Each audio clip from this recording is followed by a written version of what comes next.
कोणीही यापुढे गांजा या प्रतिबंधित अंमली पदार्थाची शेती करू नयेकरिता माननीय पोलीस अधीक्षक साहेब धुळे यांच्या मार्गदर्शनाखाली धुळे पोलीस दलामार्फत शिरपूर तालुका पोलीस ठाण्याचे पोलीस निरीक्षक जयपाल हिरे साहेब यांनी सदर प्रेस नोट जनहितार्थ प्रसिद्ध केली। सविस्तर वृत्त असे की शिरपूर तालुका पोलीस स्टेशन हद्दीत एकूण 48 गावे असून त्या व्यतिरिक्त लहान मोठे 144 पाडे आहेत। या भागात सातपुडा पर्वत रांगेतील वन जमिनीवर जंगल कापून मोठ्या प्रमाणात अतिक्रमण करण्यात आले आहे। शिरपूर तालुका पोलीस स्टेशनची हद्द सातपुडा पर्वत रांगेस समांतर अशी पूर्व पश्चिम 50 किलोमीटरची आहे। पूर्वेस आंबे वर्ला हे गाव असून पश्चिमेत मालकातर हे गाव आहे।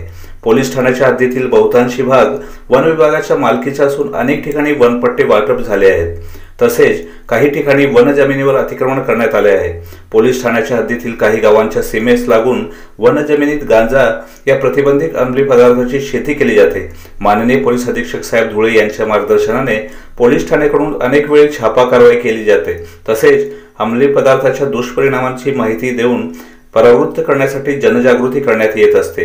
तरी सुद्धा अनेक गावात लपून छपून आंतरपीक घेऊन नाल्यांमध्ये, डोंगराच्या उतारावर, दुर्गम भागात झाडझुडपांच्या आडोशाला गांजाची शेती केली जाते। अशा ठिकाणी पायी फिरून गांजा शेतीचा शोध घेणे मर्यादित मनुष्यबळाअभावी अशक्य आहे। शिरपूर तालुका पोलीस ठाण्याकडून माननीय सहाय्यक वन संरक्षण साहेब, प्रादेशिक व वन्यजीव शिरपूर यांना गांजा शेतीचा शोध घेण्यासाठी दिनांक 10 ऑक्टोबर 2025 ते 30 ऑक्टोबर 2025 दरम्यान पोलीस विभाग व वन विभाग यांची संयुक्त मोहीम राबवण्याबाबत पत्रव्यवहार करण्यात आला होता। त्यावरून दिनांक 10 ऑक्टोबर 2025 ते दिनांक 30 ऑक्टोबर 2025 रोजी पावेतो वन परिक्षेत्र अधिकारी प्रादेशिक सांगवी, बोराडी, शिरपूर, वानेर डॅम, वन्यजीव या 4 रेंजमधील 20 कर्मचारी व पोलीस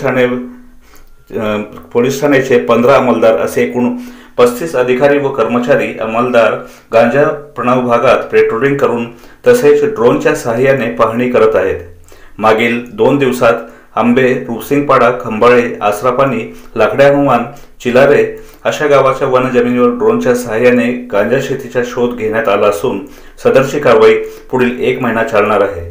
शिरपूरहून संपादक निलेश कुमार दुबे, सत्य न्यूज।